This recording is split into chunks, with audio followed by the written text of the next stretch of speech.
시청자 여러분께 문화 인사드립니다. 수요 기독교 핵심 길라잡이 시간에 견울TV 윤목사입니다. 여러분, 지난주부터 하이델베르크 요리문답 제3부 시작을 했죠. 우리의 감사의 생활에 관한 내용을 공부했습니다. 3부에서도 변함없이 열심히 공부하시고 또 요리문답을 통한 하나님의 깊으신 뜻을 깨닫도록 하시기 바랍니다. 오늘부터는 십계명을 공부합니다. 자, 공교롭게도 지금 제가 주일 오후에 웨스트민스터 대우리 문답을 공부하는데 그 부분도 지금 십계명 공부를 아주 심층적으로 하고 있죠. 대우리 문답보다 더 십계명을 갖다가 세부적으로 다루는 게 없어요. 여러분, 가장 신앙 교육서 중에서도 독보적입니다. 대우리 문답, 그 부분을 참고하시고요. 그러나 또 하이델베르크 요리 문답은 하이델베르크 요리 문답 나름의 어떤 특장점이 있기 때문에 잘 비교하시면서 여러분들이 공부하시면 큰 도움이 되지 않을까 싶습니다. 그리고 나중에 또 수요 기독교 핵심 길라잡이 시간에서 대우리 문답을 다룰 것이니까요. 예, 그 사실 여러분들이 생각하시면서 함께 이렇게 공부를 해주시면 되겠습니다. 자, 오늘부터는 십계명에 관해서 공부를 합니다. 먼저는 34주일입니다. 자, 52주일까지니까 상당히 공부 많이 했죠, 여러분. 우리 34주일 92문에서 95문답을 공부하도록 하겠습니다. 하나님의 율법, 십계명의 구조, 그리고 제1계명을 통해 하나님께서 요구하시는 것과 우상 숭배란 무엇인지. 그래서 자연스럽게 여러분, 우리가 지금 화요 제네박당 시간에 배우고 있는 정통 기독교에서 한국 장로교회사 가운데 신사참배의 문제도 한번 생각해보는 그런 계기를 좀 마련해 보시기 바랍니다. 다 연계가 되어 있어요. 이렇게 이 시간도 집중해서 요리문답을 통해서 주시는 하나님의 깊으신 뜻을 깨닫는 은혜가 있으시기를 바랍니다.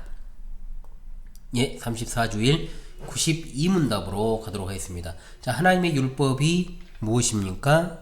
답하기를, 하나님께서는 다음과 같이 말씀하셨습니다. 나는 너를 애굽 땅 종되었던 집에서 인도하여 낸 너의 하나님 여호와로라. 제1계명, 너는 나 외에는 다른 신들을 내게 있게 말지니라. 제2계명, 너를 위하여 새긴 우상을 만들지 말고 또 위로 하늘에 있는 것이나 아래로 땅에 있는 것이나 땅 아래 물속에 있는 것에 아무 형상이든지 만들지 말며 그것들에게 절하지 말며 그것들을 섬기지 말라. 나 여호와 너의 하나님은 질투하는 하나님인즉 나를 미워하는 자의 죄를 갚되 아비로부터 아들에게로 3, 4대까지 이르게 하거니와 나를 사랑하고 내 계명을 지키는 자에게는 1000대까지 은혜를 베푸느니라. 제3계명, 넌 너의 하나님 여호와의 이름을 망령되이 일컫지 마라. 나 여호와는 나 이름을 망령되이 일컫는 자를 죄 없다 하지 아니하리라. 제4계명, 안식일을 기억하여 거룩히 지키라. 엿새 동안은 힘써 내 모든 일을 행할 것이나 제7일은 너의 하나님 여호와의 안식일인즉 너나 내 아들이나 내 딸이나 내 남종이나 내 여종이나 내 육축이나 내 문 안에 유하는 객이라도 아무 일도 하지 말라. 이는 엿새 동안에 나 여호와가 하늘과 땅과 바다와 그 가운데 모든 것을 만들고 제7일에 쉬었습니다. 그러므로 나 여호와가 안식일을 복되게 하여 그날을 거룩하게 하였느니라. 제5계명, 내 부모를 공경하라. 그리하면 너희 하나님 나 여호와가 내게 준 땅에서 내 생명이 길리라. 6계명, 살인하지 말지니라. 제7계명, 간음하지 말지니라. 제8계명, 도둑질하지 말지니라. 제9계명, 내 이웃에 대하여 거짓 증거하지 말지니라. 제10계명, 내 이웃의 집을 탐내지 말지니라. 내 이웃의 아내나 그의 남종이나 그의 여종이나 그의 소나 그의 낙이나 무릇 내 이웃의 소유를 탐내지 말지니라. 아멘. 자, 93문 이어서 계속 보겠습니다. 십계명은 어떻게 나뉩니까? 답하기를, 두 부분으로 나뉩니다. 처음 부분은 하나님에 대한 우리의 태도를 가르치며 둘째 부분은 이웃에 대한 우리의 의무를 가르칩니다. 죄송합니다. 그래서 자, 34주일에서 44주일까지 이제 십계명에 관한 내용을 공부합니다. 십계명을 다른 말로 이제 10마디 언약의 말씀이다. 10마디 언약의 말씀이다. 저도 이렇게 부르는 것을 즐겨하고 있죠. 이 10마디 언약의 말씀인 십계명이 이 서문에 기초하고 있다는 사실을 먼저 염두에 둬야 됩니다. 즉, 이 십계명을 주신 분이 누구이신가를 밝히는 것에서부터 십계명이 출발한다는 겁니다. 법이라고 하는 것은 누가 그 법을 제정했느냐에 따라서 그 법에 대한 태도가 매우 달라진다라는 것을 우리가 알 수 있습니다. 십계명을 주실 때 하나님께서는 나는 너를 애굽 땅 종되었던 집에서 인도하여 낸 내 하나님 여호와라. 자, 여러분, 제가 읽었던 것은 성약 출판사 버전을 읽다 보니까 우리가 그냥 성경을 통해서 외우는 그 내용과는 약간 다를 뿐이지 똑같은 내용입니다.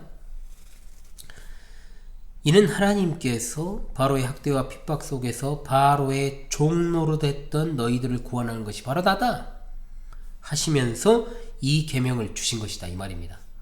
따라서 구원 얻은 사람은 이 계명을 주님을 사랑하는 마음으로 받아서 지키려고 할 것입니다. 만약에 서문 없이 그냥 십계명을 받아든다면 이 계명은 그저 도덕적인 이해에 그치고 말게 됩니다. 이 계명이 누군지, 이 계명을 주신 분이 누군지도 모른 채 이 계명을 이해하는 건 그저 뭐겠습니까? 착하게 살아라. 이 메시지 이상도 이하도 아닙니다. 십계명을 도덕적으로만 이해하게 되면 처음에 주어지는 네 계명은 별 의미가 없을 겁니다. 그렇잖아요? 나머지 6계명에 집중을 하겠죠. 현실에서. 그러나 하나님을 바로 알지 않고 도덕적으로 나머지 6계명을 잘 지킨다 해도 그것은 바르게 지키는 것이 아닙니다. 그 10계명의 주체는 하나님이시기 때문이죠. 십계명이 세상의 법과 다른 지점이 바로 여기에 있습니다. 십계명의 입법자 되시는 하나님께서 직접 사람에게 말씀해 주신 것입니다. 사람들은 하나님의 음성 듣기를 무서워했기 때문에 하나님께서는 모세라는 사람을 세워서 백성들과 자신을 이는 매개자, 즉 중보자죠. 이게 이 중보자 개념이 여기서 나오는 거예요. 매개자로 해서 하나님의 말씀을 듣고 그 말씀을 대언하게 했던 겁니다. 동시에 하나님께서는 자신의 이름 여호와를 스스로 선언하시죠. 여호와라는 하나님의 이름은 구원자이심을 나타내는 것과 동시에 친히 함께 하신다라는 의미를 담고 있습니다. 여호와 자신의 이름을 선언하시면서 주신 것이 뭐다? 십계명입니다. 십계명. 이것은 바로 하나님의 사랑을 나타내고 있습니다. 십계명은 이처럼 여호와 하나님의 위엄과 무한하신 사랑이 나타나고 있습니다. 계명과 함께 우리에게 다가오시고 자기 자신을 우리에게 주시며 너도 이것을 힘써 지켜 행함으로 나에게 오라 말씀하고 계시기 때문입니다. 십계명은 성경에서 여러 다른 말로 표현합니다. 신명기 4장에서는 언약이라고 표현하는데 사실 이것이 가장 올바른 표현입니다. 십계명은 세상의 법전들과는 다릅니다. 하나님께서 자기 백성들과 맺으신 언약이에요. 자기 백성과 맺으신 언약, 십계명. 십계명은 어떤 하나의 행동 규범이나 규율이 아닙니다. 하나님께서 우리에게 오시면서 주신 약속의 말씀이라는 거죠. 언약이란 게 뭡니까 여러분? 인격적인 교제를 전제하는 겁니다. 말씀하시는 주체가 계시고 또한 그 말씀을 받고 순종하는 사람이 있습니다. 어떤 종교도 자신들이 신봉하는 신과 언약 관계에 있으면서 인격적인 교제를 하지 않습니다. 그러므로 신명기 5장 2절의 말씀에서 십계명을 가리켜서 호렙산에서 우리와 언약을 세우셨다라고 표현하는 겁니다. 십계명을 언약의 말씀으로 인식하게 되면 그 의미의 폭이 훨씬 더 넓어지고 또한 하나님의 어미하심과 그 사랑을 더욱더 풍부하게 깨닫게 되는 것이죠. 이스라엘 백성들이 바로 밑에서 종살이 하면서 참으로 힘들고 고된 일을 수행했지 않습니까? 그 와중에 바로는 이스라엘 민족을 내부에서부터 이제 분열시키는 정책을 폈잖아요. 동시에 안 되겠으니까 이제 민족을 말살시키는 말살 정책까지도 같이 폈죠. 우리가 잘 아는 대로 바로는 태어나는 이스라엘 남자아이를 나일강에 던지라고까지 했지 않습니까? 이스라엘 사람들은 바로의 종입니다. 그렇기 때문에 그의 명령을 따라야 됩니다. 그 명령을 따르지 않으면 죽임을 당할 수밖에 없는 처지였습니다. 그러나 바로의 명령을 따르면 어떻게 됩니까? 자기 민족이 죽임을 당하고 멸절됩니다. 참으로 이러지도 저러지도 못하는 곤란한 상황에 진퇴양난에 빠져 있던 것입니다. 죄에게 종이 된 인간의 비참함이 여기 있습니다. 애굽 땅 바로의 종 되었던 집에서 비참하게 살아가면서 이러지도 저러지도 못하는 상황에 놓여 있을 때 하나님께서는 이스라엘 백성들을 그곳으로부터 구원하여 주셨던 겁니다. 이 당시 이스라엘 백성들의 상태는 어땠을까요?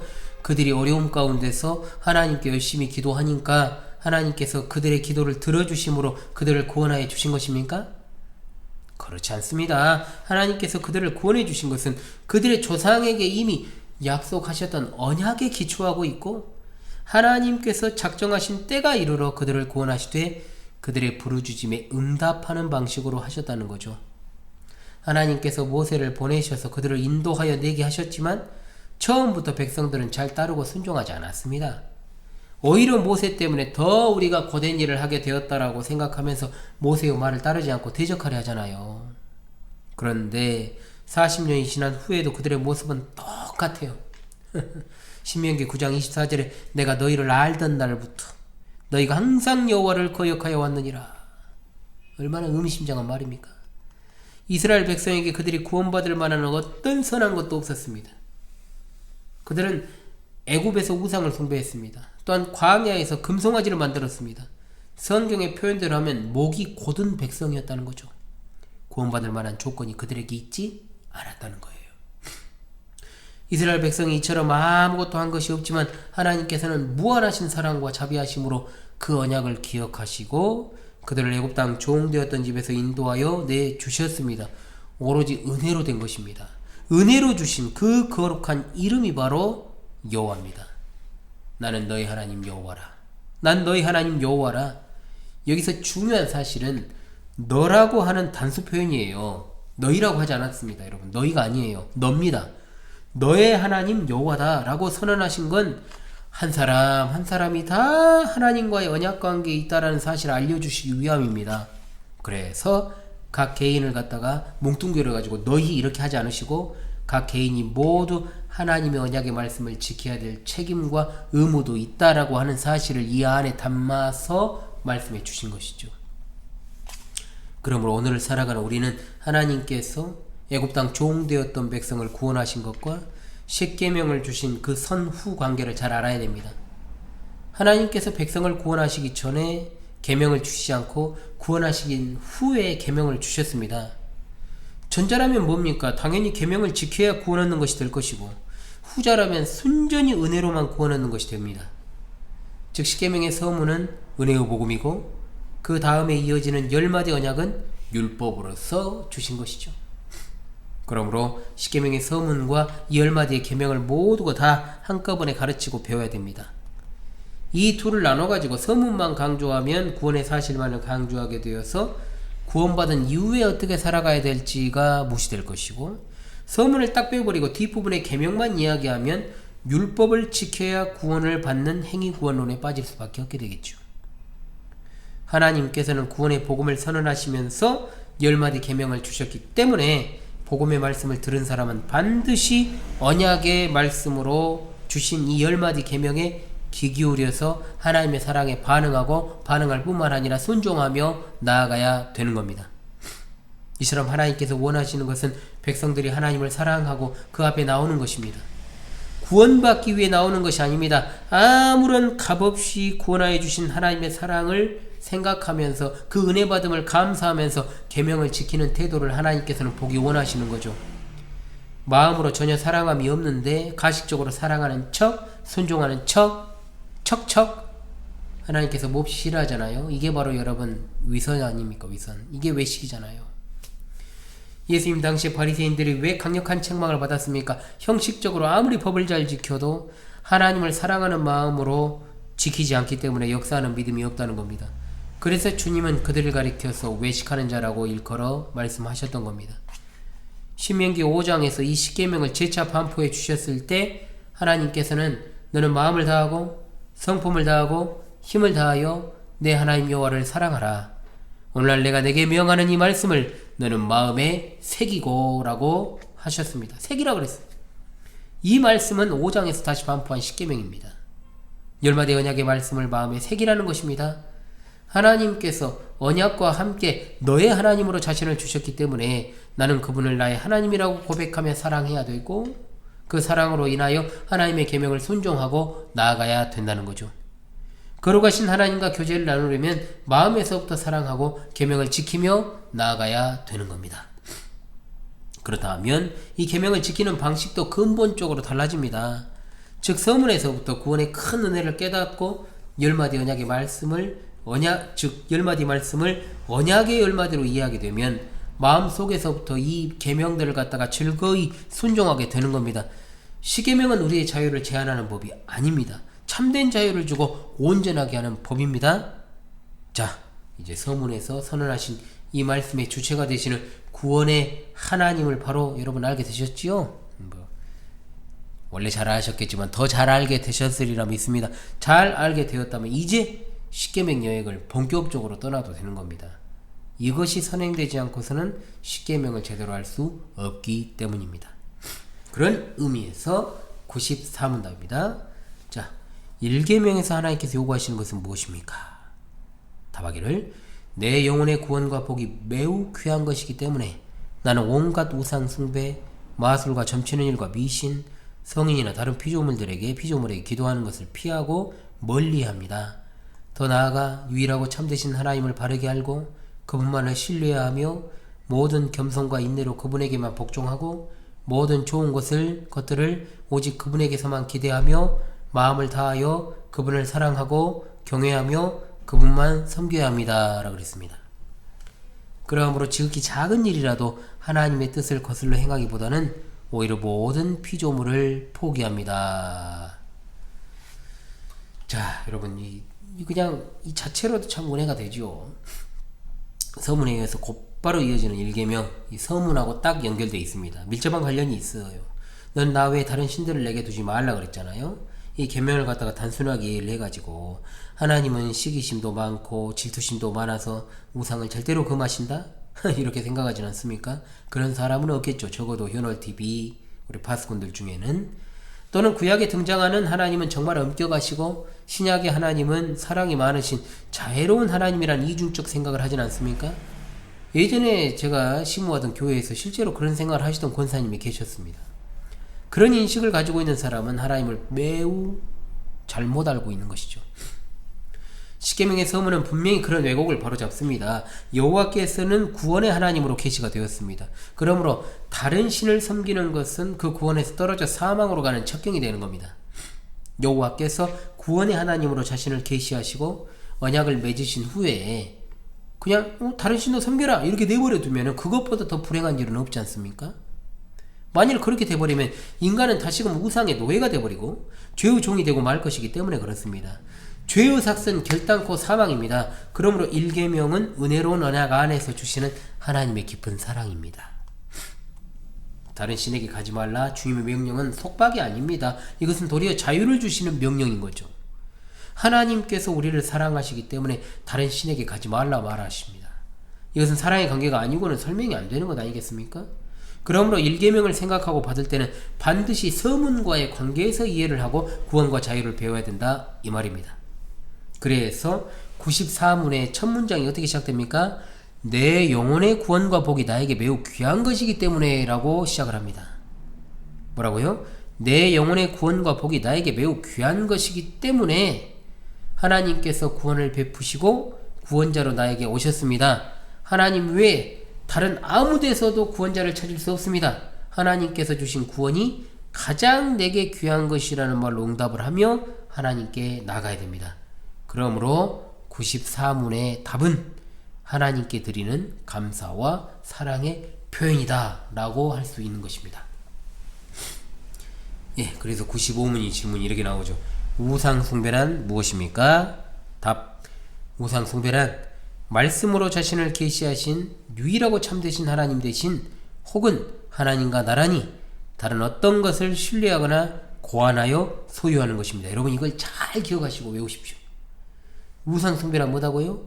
말씀으로 자신을 계시하신 유일하고 참되신 하나님 대신에 그 하나님 대신에 혹은 하나님과 나란히 다른 어떤 것을 신뢰하거나 고안하거나 소유하는 것이다. 자, 95문은 일계명이 금하는 우상 숭배의 본질을 자세히 가르치고 있습니다. 로마서 1장 25절에 우상 숭배의 본질이 나오죠. 제가 이것도 다뤘습니다. 그것은 뭐냐? 피조물을 창조주보다 더 섬기는 것이 우상 숭배의 본질입니다. 하나님께서 피조세계와 피조물을 통해서 자기 자신을 계시하셨는데 거기에서 하나님을 발견하는 게 아니고 그거 자체를 갖다가 하나님으로 섬기는 것이 곧 우상 숭배라 이 말입니다. 일계명에서 다른 신들을 언급하지만 여러분 다른 신들이 실제로 있습니까? 없습니다. 존재하지 않습니다. 성경에 바알도 나오고 여러 신들의 이름이 많이 나오잖아요. 그런데 실제로 그런 신이 존재하는 것이 아닙니다. 인간들이 자신들을 위해서 피조물을 모델 삼아서 신의 이름을 결정한 거죠. 실체가 있는 게 아닙니다, 여러분. 그렇잖아요? 따라서 사람들이 우상을 섬길 때는 그 배후에 반드시 무엇이 있다? 사탄이 있다라는 것을 인지해야 됩니다. 사탄은 사람들의 마음을 미혹하잖아요. 시대와 상황과 지역에 따라서 여러 가지 신들을 내놓는 거예요. 그들의 보기에 좋아할 만한, 그들이 정말 고안해낼 만한 것들로 내놓는 거예요.